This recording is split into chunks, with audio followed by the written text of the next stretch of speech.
I see a lot of videos from different parts of the manosphere pointing out the double standards and injustices being done to men. It's probably the most common topic within most of the content that I see. There's nothing wrong with pointing out the double standards and injustices, but I believe that behind these videos is a sincere but misguided belief that awareness will somehow bring about some social change. That even if women won't hear reason, perhaps if enough men are aware of the truth, something will happen. It won't, and I'll explain why. But first, I'll need to lay some groundwork. MGTOW isn't really about fixing a broken system, it's about not participating in the system. It's like a carnival game that you can't win.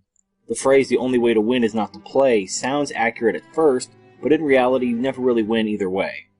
By not playing, you are made no better off than when you started, so you didn't win anything. Not playing the game merely prevents you from losing, creating a sort of stalemate between you and the carnival game operator. They lose nothing by you not playing, and you gain nothing by not playing. Nobody wins and nobody loses. Victory is not the goal, not because victory is undesirable, but because it is unachievable. Remember that the game cannot be won, it is rigged, and the best you can do is walk away and break even.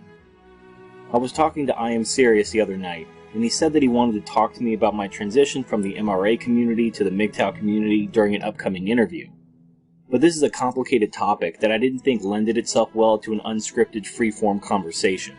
Thus, allow me to explain the essence, or as Marcus might say, the platonic form, that drives the exploitation of men. Before we examine society, we need to talk about reproduction and sexual dimorphism. This is a very complex topic that deserves its own video, but such a video already exists. I'm linking to a Bain 666 video called The Gender Dilemma Episode 2 Dismantling Patriarchy Theory Part 1 Introduction/Sexual Dimorphism. It's over 40 minutes long and it's a dry watch, but it's extremely informative, and this information is vital in order to understand how sexual dimorphism influences reproduction and thus influences society. I'm going to move forward based on the assumption that you're already familiar with these concepts. If I lose you or you become confused, please watch the Bain 666 video. There are two reproductive strategies in nature, tournament and pair bonding. Species with a tournament strategy have high levels of sexual dimorphism, wherein males compete for exclusive sexual access with a large amount of females. Species with a pair bonding strategy have low levels of sexual dimorphism, wherein women select their own mates, and men compete for the affection of women using gifts such as food, and they also assist in the rearing of children. Humanity sits somewhere in between these two extremes, and this is the origin of the concepts such as the alpha male and the beta male. Alpha males often have high sexual dimorphism, wherein beta males often have low sexual dimorphism. To demonstrate what I mean by this concept of individual sexual dimorphism, let's use something I'll call the drag queen silhouette test. Imagine how you would look wearing a dress and wig.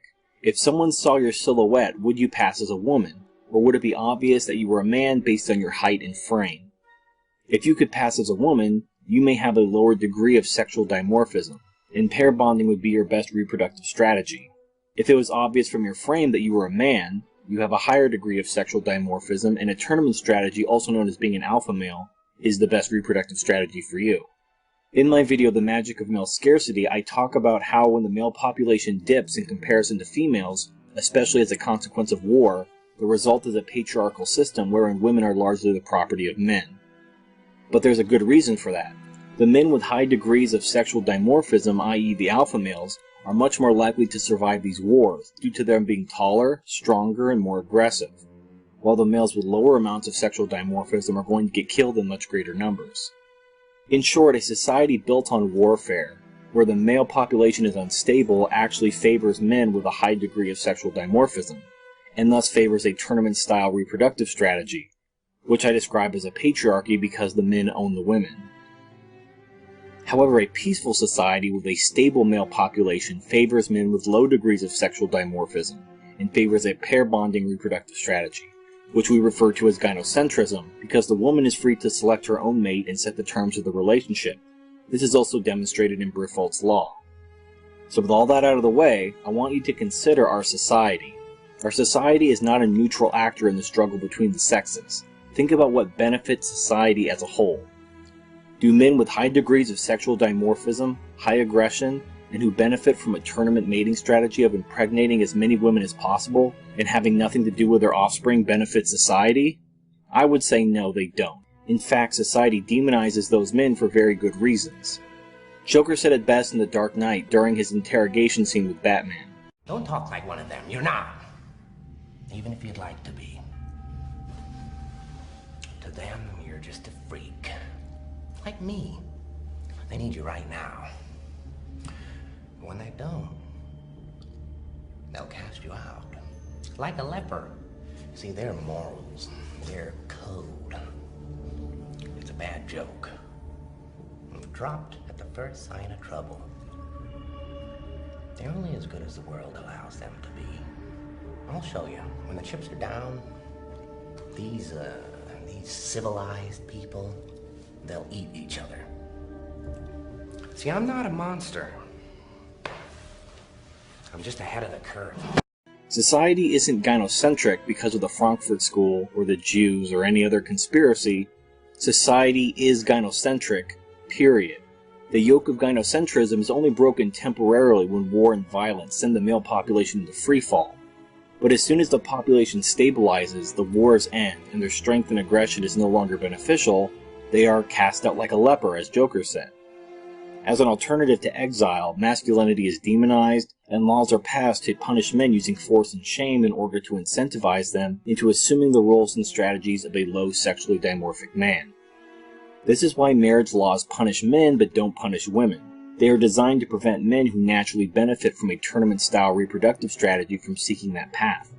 Child support and alimony cause men to think twice about leaving their wives and impregnating multiple women. Numerous laws exist to rein in the natural tendencies of these masculine men, and as genuine war becomes less likely in a society, the more misandric and gynocentric the society becomes. It's not a coincidence that third-wave feminism, with its irrational hatred of men and masculinity, came about in the 1990s, directly after the fall of the Soviet Union and the end of the looming threat of nuclear war.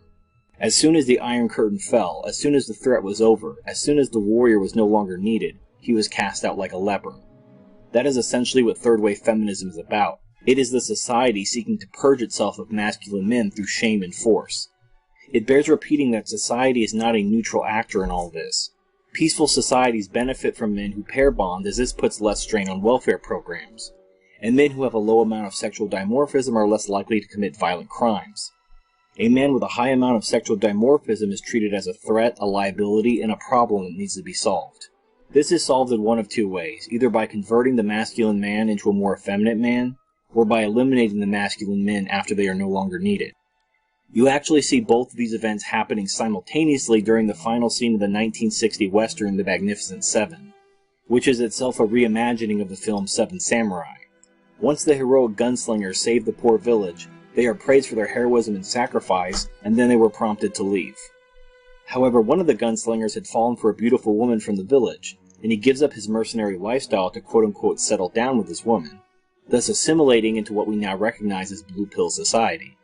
This is the difference between a warlike and a civilized society, or even a society that transitions from being warlike to being civilized.